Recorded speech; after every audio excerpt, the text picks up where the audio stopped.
सर्व स्वामी भक्तांना श्री स्वामी समर्थ. माझं नाव शशिकांत कुंभार आहे आणि मी दुपारी असाच झोपलो होतो आणि खूप भयानक स्वप्न पडलं आणि मी जागी झालो.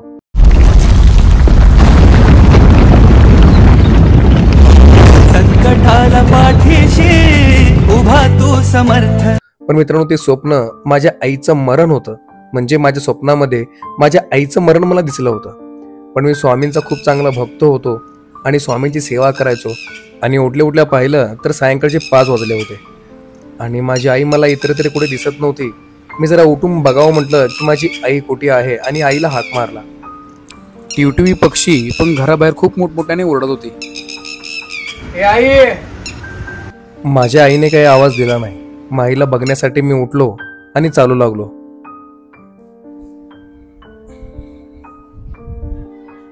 आई, तुझी तब्येत तर बरी आहे ना?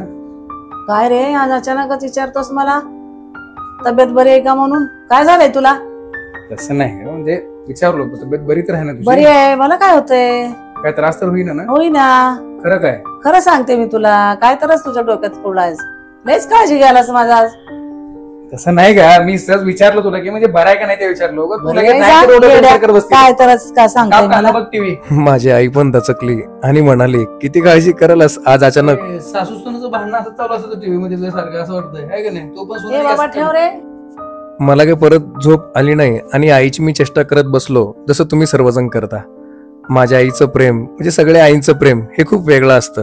तिला खवळण्यामध्ये मजा वेगळीच असते. कोणालाही असं वाटणार नाही की आपली आई आपल्याला सोडून जावी.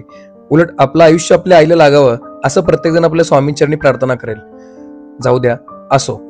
दुसऱ्या दिवशी मी उठून मी माझ्या कामाकडे निघालो आणि मी कामावर पोहोचलोच तोपर्यंत माझ्या मित्राच्या आईचा फोन आला आणि ती म्हणू लागली की तिच्या छातीमध्ये खूप दुखत आहे. आणि हा मित्र म्हणाला की घाबरू नकोस, पित्त वगैरे झालं की छातीमध्ये दुखतं कधी कधी. एवढं बोलून त्याने फोन ठेवलं आणि मी ऐकता क्षणी त्याला झापलं.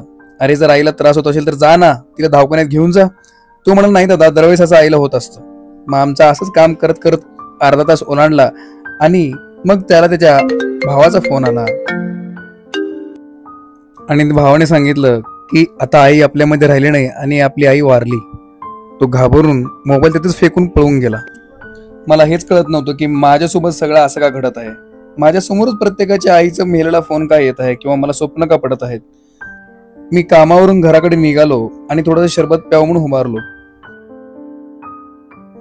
तेवढ्यात माझ्या समोर एक मुलगा आला. हट्टाकट्टा मुलगा होता, टकला होता आणि चांगल्या खात्यापित्या घरचा होता बरं का.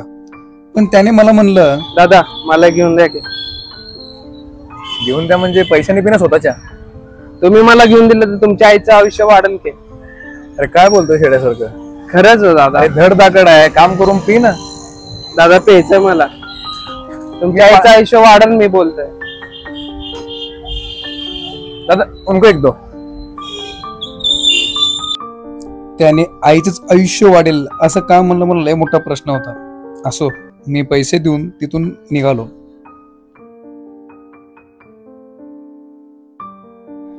परत दुसऱ्या दिवशी आई मला डबा करून कामाला पाठवून देण्यास तयार झाली. ए आई, आले रे. ए चाललो का मी? चाललास का? दरवाजा लावून घे. चाललास का रे तू? दरवाजा लावून घे का? थंडी लय बाहेर. स्वेटर घाल. नको, मला थंडी बिंडी का असते का? स्वेटर घालून चाल. थंडी नको का? धर. ए नको का मला? ए धर रे थंडी. धर रे. पोरगा असंच करते बाई. किती समजून सांगायचं याला. थंडीला आहे बाहेर. मी जरा माझ्याच विचारामध्ये धुंद असल्यामुळे मला कळलं नाही. मी माझा डबाच घेऊन गेलो नाही आणि आईला ते निदर्शनास आलं. अगो बाई, पोरगा इथं डबा विसरून गेला. तर कसं पळू बाई मी डबा द्यायला त्याला. जाऊन डबा देऊन येते.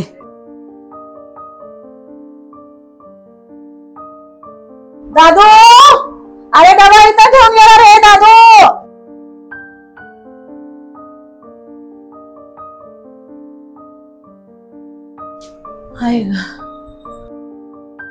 बाई एवढ्या पोरा, डबा इथंच ठेवताय. धर रे, सासाच विसरून जाते पोरग. ए पोरा, डबा घेऊन जा रे. डबा विसरलास की आयुष्य असंच करतोस. जा आरामशीर.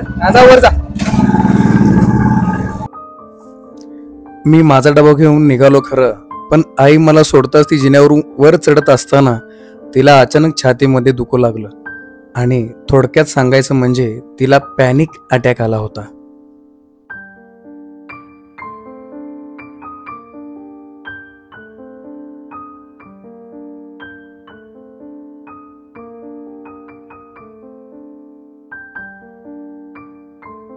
काय रे कुठे चालला भाऊ?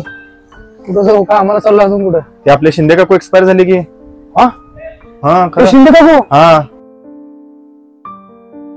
मी बापरे काय सांगायला चेष्टा हे करायला नाही भाऊ, खरं सकाळी अटॅक मुळे एक्सपायर झाले. बॉस सकाळी. आमची मम्मीची खास मैत्रीण नाही ती. अरे लयच जवळचे आहेत. सांग मम्मींना एकदा, कल्पना दे मम्मींना. अरे फोन लावू नको, घरी जाऊन सांग. खास मैत्रीण होती मम्मीची मी ती. कामाला चालू आहे. अरे महत्वाचं नाही, खास मैत्रीण होती मम्मीची. सोबत तिने फिरलेत वगैरे, खास मैत्रीण आहेत ते मम्मींचे. कसं का वारली रे? अटॅक आलं सकाळी त्यांना. होय हा लय बेकार झालं रे. जा लवकर घेऊन ये मम्मीला, आम्ही पण चाललो तिकडच. तुम्ही आहे ना? हा हाय, आम्ही जाऊ लवकर ये. किती वाजता मयत? आता हाय एक तासाने. रे बाबा ए आलो बरं का लगेच. हा लवकर ये लवकर. इथं माझ्यासोबत एक खूप मोठा स्वामींचा अनुभव घडला आणि मी घराकडे आलोच आईला हाक मारत मी निघालो, पण माझी आई काही आवाज देतच नव्हती आणि मी पायरीपर्यंत पोचलो आणि बघतो तर काय,